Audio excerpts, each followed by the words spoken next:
Hey everybody, I'm Vincent. And I'm Jonathan. And we're the Anthony and Todd Show, and today we're reviewing the latest BAMBARA album, Shadow on Everything. BAMBARA is a noise/punk band from Brooklyn, originally from Georgia. Then they kind of all moved to Brooklyn and started performing.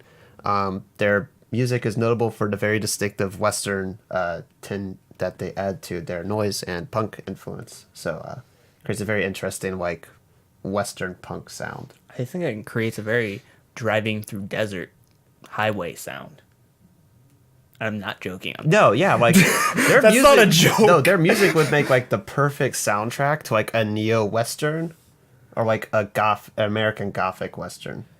Like it'd be like the perfect soundtrack for it. So like the Avengers. Yes. Part 2. Electric Boogaloo. No, it's the part where like Thanos comes back. Oh, Endgame? And no, it's like where he just like comes back and he just like pours ashes on himself. Then he hits the dab. Avengers Ash Wednesday. So he's canceled already. God damn it. But yeah, what really brought us into this band is the fact we saw them live a couple months ago when we saw Idols, and I thought their playing was actually really spectacular. They were so good. Their percussion's fantastic. Their drummer kills it through this entire record, whether it's on the opening track, Dark Circles, Or Doe-Eyed Girl. It's just so kind of industrial in a sense because you're getting like these machine like percussion noises, but it just carries this entire record. Not like he has the entire team on his back or anything. Like he's weighed down by the other members. I don't think that, but it's more of it's a nice clutch to carry the sound through because I think it really works well. Yeah. Other things, I love the bass and the atmosphere and kind of the sound, the visual soundscape that even kind of creates for me. And then when I mentioned that dark kind of desert highway vibe, that's something that really comes out. Even on the album art, how you have these red wolves and this dark shadow, I think that's actually a good depiction because I feel like we're in this very open area that's also very tense. Yeah. And kind of almost, in a way, kind of spotlight in this little section. So everything else is completely dark except for this one area. But it's an open area that's condensed into this little pocket. It's a sound that perfectly goes with the storytelling happening on this album because like the story is it's a concept album following, and like it opens with like this guy meeting this girl at a bar, and she starts telling him stories about her hometown, which is just like dark, bleak, like just dying western town where like everybody's like either on drugs or manipulating people on drugs, and everybody's like trying to get out but they keep like dying. It's just dark, bleak town that's just following her around. So then it could follow through like some of her stories, and then just the couple realize like his only draw is like this romanticized version of that town that he has, and she's constantly being pulled back by just this shadow that like of the town that like just pulling her in. And then she goes back and she just sees the town's just been gentrified. It's just pretty much gone. So it's essentially just Dayton, Ohio. It's Dayton, Ohio, but with dirt. And it's like Dayton, Ohio if you removed the Chili's. Yeah. Which is funny because I don't even think we have a Chili's. So it's just, Do we? I don't think so. Centerville has one. Centerville doesn't count. That's true. Centerville's a different town. exactly. It's close enough though. You can get out of Dayton and long enough to go to Chili's. You can be sobered up from your heroin addiction To long go to enough. Chili's. God Hi, damn, welcome to Chili's. this review is canceled. Second time now. You've canceled this review so many times. God damn it. But like what I love about so much about the atmosphere is the frontman's ability to kind of produce this very cocky charm, this like smoothness that works really well in this bleakness. He has that Western swagger. Yeah. It just works out, that almost lack of confidence in a sense where you kind of, he doesn't say much, but you get out of him what you see, more or less, having a conversation with him.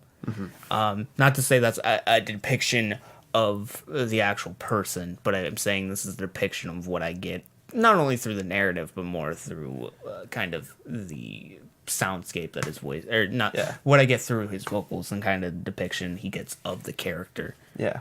and of being depiction of the character.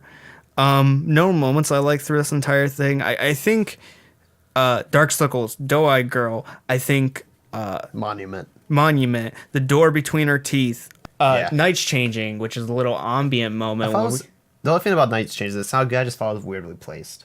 I think it works really well because that's when I'm kind of getting a little tired of this soundscape for a minute, and then we get in this little kind of like ambient moment that kind of has this nice little bit of scratches and kind of distortion on it, so it's kind of going back into the chaos. So we get a moment to breathe in between bits of narrative, which I think is nice. I feel like it's just weirdly placed narratively because it's placed between the second and the third, which is also the last like story of the hometown. I feel like it would make sense like as a closer, like if you just get through Monument, then put Night's Changing there.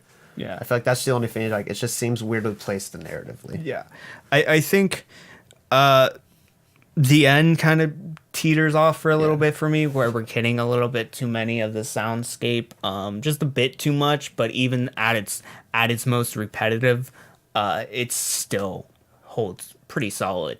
I think this thing was actually pretty underrated for 2018, especially as a punk release, and especially as Year One Rock kind of had a revival in a sense with so many good acts. This wasn't as rated as high as I thought.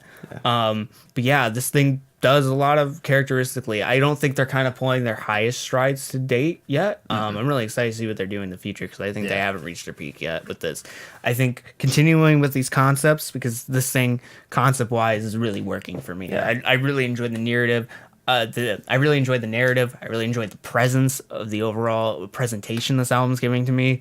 It does have this haunting factor for me. And not only is it haunting, but I sense that it has depth. It isn't just bleak. It's bleak, but trying to struggle to get out of bleak, which is really working for me.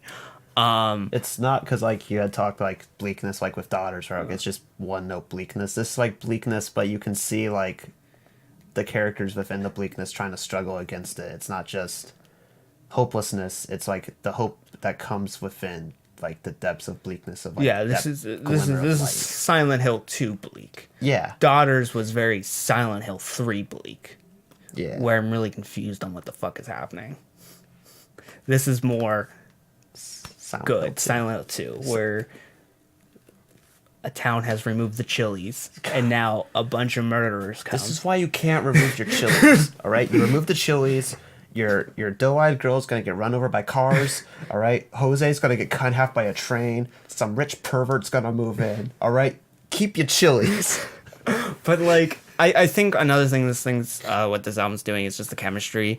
You can't have this group without having all the production that is being in place, all the performances that are being in place that kind of work well. Even though I put heavy emphasis on the drums and the bass, and the vocals, I think that guitar and the wailingness of it, the guitar, and how it is essentially just riffing you through these distorted worlds in this landscape. It's one of the things that helps emphasize the rhythm, but also transfer you down this landscape where it gives you that feel of you're being rushed down this road. Especially on Monument. Yeah, the guitar work and just the general like sound of Monument is just so good. Yeah, it's so good. Like it has like all the things you're talking about, like how it creates that like atmosphere, it creates that like feeling of like just the western country road, like that you're just barreling down, like with seemingly no direction. This is a very cinematic album. It's very cinematic. It's also very well placed, put together. I think the only thing I can really give a criticism, it just needs to be tighter in sections. But most part, if we had the same album, but it's a little bit more tighter and a little bit more shorter, I think it would be my only changes to this. I think it just needs some little bit narrative strings kind of shortened a bit because it kind of drudges on towards the end. But other than that, I think this is a great album, and it's definitely slept on. This is a fantastic noise and punk release that needs so much more recognition than it has. Yeah, I think we're gonna leave it at that. Until next time, guys. I'm Vincent, and I'm Jonathan, and see you, boyos.